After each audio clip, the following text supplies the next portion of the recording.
Estamos de volta do programa Viver Mais e Melhor e falando hoje sobre um tema que tem destruído inúmeras famílias. E falando sobre este assunto, nos primeiros blocos nós abordamos a problemática das drogas. Mas agora nós queremos falar sobre esperança. Esperança daqueles que acreditam que esse problema pode ter solução. E para falar sobre a esperança, nós estamos com o presidente de uma instituição e um ex-dependente químico que hoje ajuda essas pessoas a se livrar desse grande mal. Estamos aqui no nosso programa com Jorcelino José Soares, que é presidente do Movimento de Jovens Livres em Goiás, e o ex-dependente químico, que é também o coordenador de fases desse movimento dos Jovens Livres, que é José Justino Pereira. Boa noite, muito obrigada de receber esse convite com tanta atenciosidade como vocês fizeram e estar aqui no nosso programa hoje, para falar desse problema que é tão difícil para muitas famílias. Agradeço, pela essa oportunidade de estar aqui para ser entrevistado, é uma honra para nós, Eu também agradeço, Nós somos privilegiados de estar aqui. Nós que somos muito privilegiados, principalmente os telespectadores que passam por esse problema ou às vezes conhecem alguém, pastor? Eu gostaria de começar fazendo a seguinte pergunta: quando começou esse movimento dos Jovens Livres? Esse movimento, Jovens Livres, ele começou na década de 60, sendo mais exato, em abril de 1968, pela a necessidade que a fundadora Ana Maria e o pastor Paulo Brasil viu a necessidade, que também nós estávamos no próprio auge, das drogas, era a época mais ou menos dos Beatles, Então eles viram essa necessidade, eles foram despertados a isso aí, através de uma mãe desesperada que essa missionária Ana Maria Brasil, que é a fundadora, ela estava numa igreja dando uma palavra e essa mãe chegou desesperada procurando uma ajuda.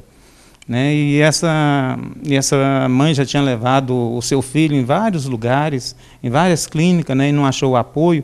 Então, naquela noite, o Espírito Santo falou com ela, que ela deveria ajudar aquela pessoa.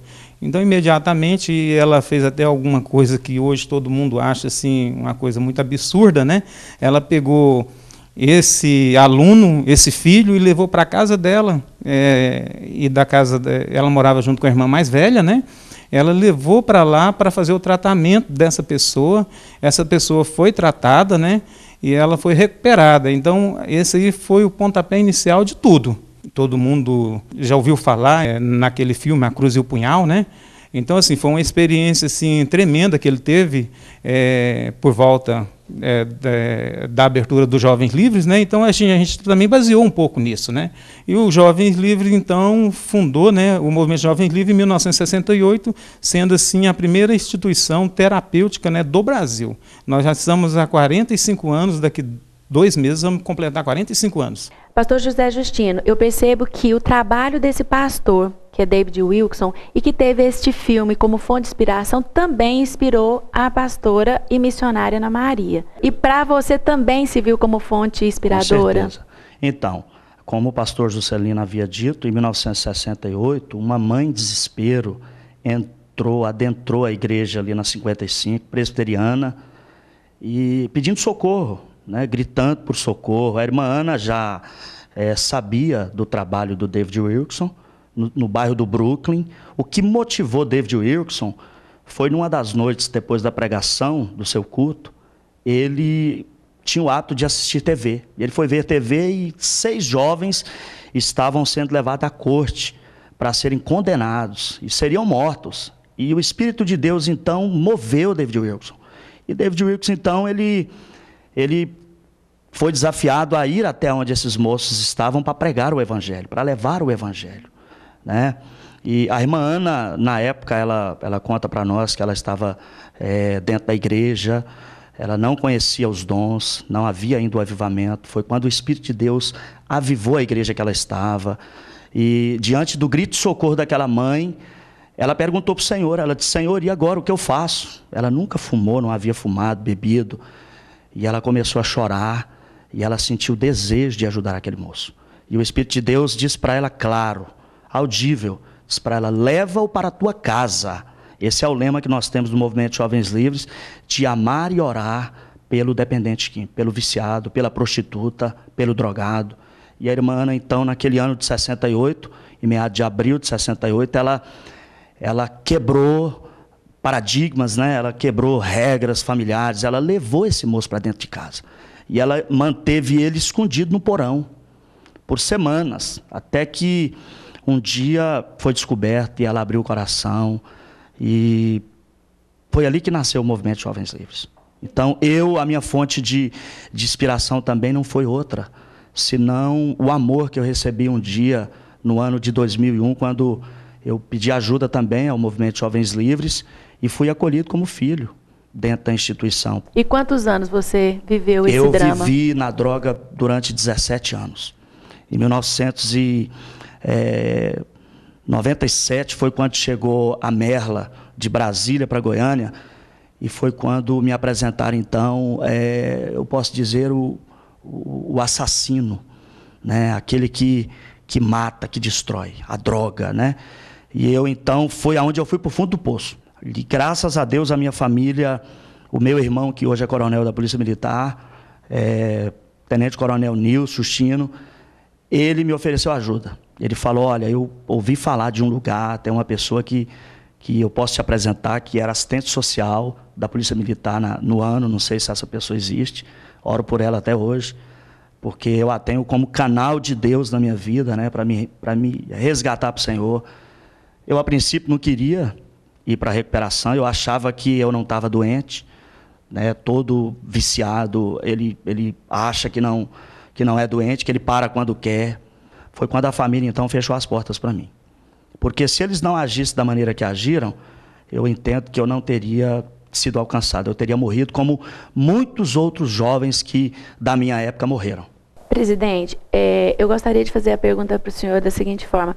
Essas pessoas que entram lá, a cada 10, um exemplo, quantos são recuperados? Das pessoas que terminam esse programa nosso, a gente tem hoje um índice, a gente considera até alto, né? Chega a ser a 70% das pessoas que passam e terminam o programa hoje, né? Inclusive nós temos essas pessoas hoje espalhadas por todo o país, pessoas que abriram outras instituições, né? Pessoas que são pastores de igreja, missionários em outros países, né? E que inclusive é o trabalho de vocês, não só de reintegrar essa pessoa na sociedade novamente, através de uma vida normal, mas também pregar o evangelho e dar para eles a oportunidade de ser como o pastor Justino para fazer a obra continuar, ou seja, fazendo uma corrente, né? Vocês têm essa missão de formar essas pessoas. Com isso eu acho que entra até o nosso trabalho preventivo, né, que a gente também trabalhamos com a família, como o pastor disse, né? Nós reunimos às terça-feira com a família dos alunos para nós estarmos também orientando a família, até a própria família para estar, nós estamos preparando a família para receber o ex-drogado de novo, porque quando ele chegar, ele precisa do apoio, né? Então nós sentimos que a recuperação, para ela ser concreta, é a família, né, os jovens livres, Deus, né, nós temos que ter uma harmonia entre nós. Todo o nosso trabalho ele é acompanhado 24 horas dentro dos nossos internatos, a pessoa é acompanhada com notas, se Deus for preciso repetir um mês de uma fase para outra, ele repete, né? Então todo esse trabalho que a gente faz, a gente também trabalha com o caráter dessas pessoas dentro do internato, porque nós sabemos que tem muitas pessoas que às vezes nunca trabalharam, eles não sabem o que é trabalhar, às vezes pessoas que tiveram os pais separados, então eles não teve uma boa formação cultural. Então lá no Jovem Livre nós trabalhamos essa parte de caráter. A pessoa tem horário para levantar, a pessoa tem horário para as refeições, a pessoa tem o horário dos estudos, o horário das palestras, né? Então tudo isso é importante porque, veja bem, uma pessoa que nunca teve essa disciplina, lá no Jovem Livre ele vai aprender que tem que levantar cedo. E se você, por exemplo, for lá hoje, você pode olhar a cama de cada um deles, você não vê nada fora do local, o sapato tudo no lugar certinho, a toalha no lugar certinho. Então, assim, eles aprendem também a viver. Pastor Justino, você é coordenador de fases. Como que são essas fases? Nós temos um grupo chamado Grupo Esperança, que não é uma fase. Ele fica dentro do Renascer, no mesmo contexto que o Renascer, mas são alunos que acabaram de chegar do mundo, da rua. Então, no mínimo 30 dias ele tem para ele pegar o regulamento da casa, como funciona o horário de levantar. horário para comer, para as refeições, como é, porque ele aprendeu a viver uma vida desregada. A característica da primeira fase é libertação. Nós vamos trabalhar com ele para que ele seja liberto da droga, para que ele vença essa questão de abstinência. Ele passou esses 4 meses ali, ele vai para o Nova Vida. O Nova Vida é uma outra fase que nós enxergamos como transformação de caráter. Quer dizer, ele já não está mais dependente da droga, agora é o caráter. Porque o viciado, ele aprendeu a mentir, ele aprendeu a roubar, ele aprendeu a fazer um monte de coisa para ele obter lucro. Então, no Nova Vida, ele é confrontado consigo mesmo, com os estudos bíblicos, com os aconselhamentos. Então, ele tem recaída dentro da fase, não de usar droga, mas de mentira, de trapacear, de esconder coisas, né? Ele venceu a Nova Vida, que é no mínimo 3 meses, ele vai para o andar na luz. Quando ele entra no andar na luz, o primeiro mês do andar na luz, no segundo domingo, ele já começa a voltar à família. Como que é isso? No sábado, às 17 horas, ele vai para casa. Ou seja, até então ele não teve contato com a família. Ele teve uma vez por mês na visita. Ok, durante os 3 meses. Durante todos esses 4 meses. 4 meses. Ele recebeu visitas esporádicas da família. Sim. Agora, no andar na luz, o corpo de trabalho, os obreiros e pastores, nós já sentamos com ele para avaliar alvos a médio, curto e longo prazo. A gente, então, a curto prazo já é emprego. Nós já vamos trabalhar com ele para que ele reintegre. Pastor Juscelino, sabemos que a instituição Jovens Livres é uma instituição totalmente filantrópica. De onde vêm esses recursos? O Movimento Jovens Livres é uma instituição filantrópica, reconhecido pela lei municipal, pela lei estadual e pela lei federal. Mas, na verdade, o governo nos ajuda com muito pouco. Hoje, as nossas principais ajudas vêm de pessoas voluntárias, pessoas que talvez um dia passou pelo nosso sistema de recuperação, né? Igrejas evangélicas também que têm também contribuído, né, com os Jovens Livres. Ok, e a sua capacidade máxima para receber esses recuperandos são de quantas pessoas? Hoje nós temos capacidade para 40 alunos, mas já teve época que nós tivemos 100 alunos. Mas e por que não recebe os 100? Porque não chega, as pessoas não procuram, ou tem procura e vocês não têm capacidade de recebê-los? Pelo contrário, pessoas que nos procuram toda hora está, né, batendo nas nossas portas. Exatamente por a gente não ter essa capacidade. Hoje nós temos a metade dos nossos internatos precisando de uma reforma, né? É até um motivo de a gente estar enviando algum desses alunos, né, lá para o sistema nosso, lá no Mato Grosso. Para as pessoas que estão nos assistindo e que gostariam de ajudar nesse movimento tão gratificante, tão bonito, como que faz essa ajuda? Olha, existem várias maneiras que essas pessoas que estão nos assistindo agora podem estar nos procurando para estar contribuindo. As pessoas que têm roupas em casa e usadas, né, num estado melhor, elas podem estar também doando para a gente, ela pode estar doando alimentos, né? Pode estar doando verduras, ela pode também estar doando financeiramente, né? Então, assim, existem várias maneiras dessas pessoas estar contribuindo conosco. E a gente vai deixar o número da conta, né, dessa instituição Jovens Livres para aqueles que querem ajudar financeiramente, que é muito bem-vindo, né, pastor?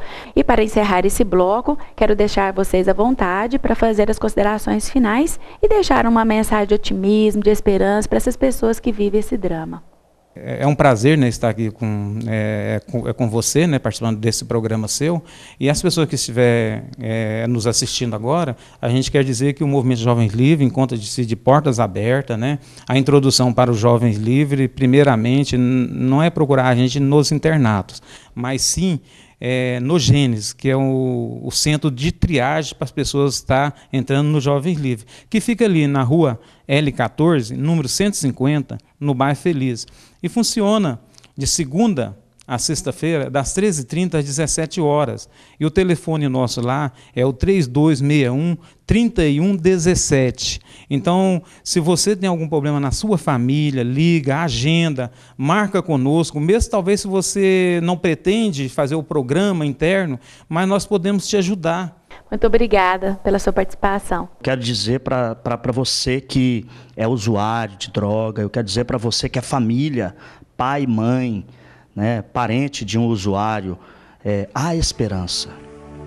Toma-me, rendido estou, aos pés da cruz me encontrei. que tenho, te entrego a Deus.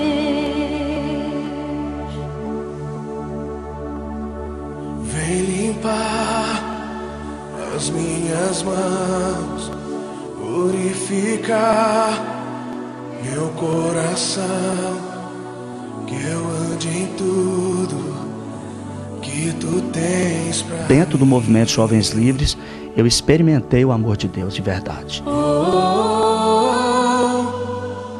Eis-me aqui, rendido estou.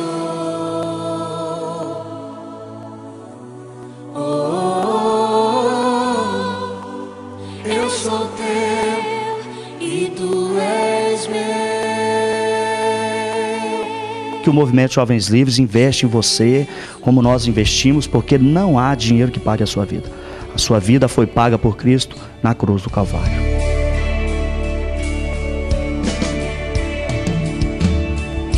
Meus momentos e os dias meus, Meu respirar e meu viver, que sejam todos pra ti, ó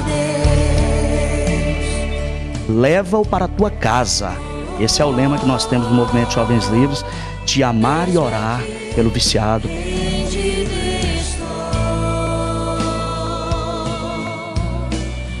Que a família, pai, mãe, há esperança. sou teu